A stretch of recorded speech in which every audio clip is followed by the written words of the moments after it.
All right, apple and oat pork bites, recipe number 1, go. Okay, we're going to start with our lean ground pork. Very versatile, flavorful, and even though it's lean, it stays nice and moist when it's cooked. So you can use it for all kinds of things that you would normally use, a ground meat in. Right. And to that, we've already added about a cup of our quick cooking oats, a little bit of minced onion. Peak of the market onion.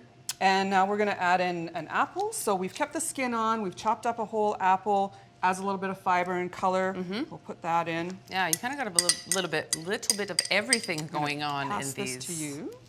And then we've got some minced green pepper as well. Adds a little pop of color. Healthy, healthy. Going to add in an egg. Vita eggs, Countryside Farms, delicious, wonderful, local. That is our, helps bind everything together. So we've got a little bit of ketchup as well, which is going to add a little bit of zip to this dish. Perfect. And then we've got some spices, just some salt and pepper and a little bit of dry mustard powder. Okay. And then just a pinch of cloves. Yeah, so this was interesting. So is this because of the apple, or would have been in there anyway? Because it's also a nice, I think, seasoning just with pork generally. Yeah, it's right? a nice warm spice. You could substitute cinnamon if you wanted, just for something different. Then we're going to mix it all up, and I'm using my hands. The thing, though, that you want to remember is not to overmix. You want to mix just until combined. If you overmix any kind of a meat mixture, you end up getting a really dense product. Oh, okay. So I know we're all taught to mix things well, but for something like a meat mixture, we don't want to do that. And that's funny because I thought with meat it was okay if you could just, with pancakes sometimes you don't want to overmix things like that when you're baking, but that's interesting that it also applies to your recipe tonight. So as you can see, this is just, blended together. Yeah. So I'm gonna go wash my hands and I'm gonna hand that off to you. This would go in the fridge. You could make it overnight and put it in the fridge. Okay. And that just helps combine the flavors a little bit. Okay. And then, so if it's a situation where your kids are like, I'm not eating anything with green pepper in it, which no child would ever say, can you substitute other things with that? You could substitute in some celery or maybe a different kind of bell pepper. That could work too. All right. And here they are. Yes, so here we go. We're going to finish making these pork bites now. So we've lined a muffin tin with some parchment liners, which is great for cleanup. Right.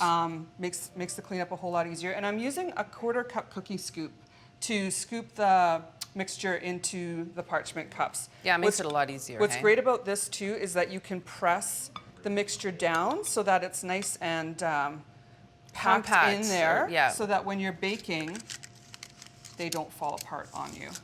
And that's really so it's don't overmix, but you also need them to bind, as you say. You want them to stick together as opposed to take a bite and have them all. I mean, obviously the egg helps as well, but and then you also get nice uniform pork bites.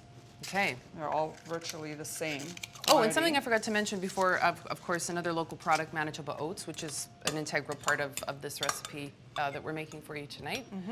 Okay. Just enough left to make one more. So you're going to get about 9 to 10, just depending on what size scoop that you use. Right. And then those would go into the oven. Okay, so and we've got some that we're going to take here out of the oven, right? Okay. So in the oven on 375.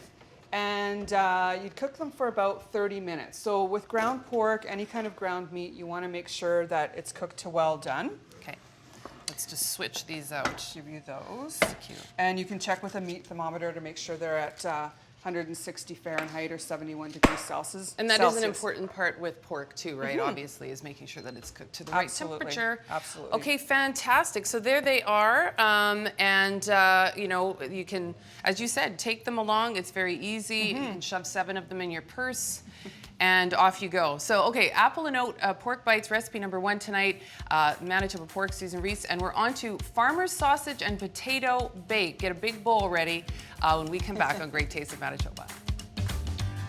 You're watching Great Tastes of Manitoba, brought to you in part by the Government of Canada and Manitoba Agriculture and Resource Development through the Canadian Agricultural Partnership.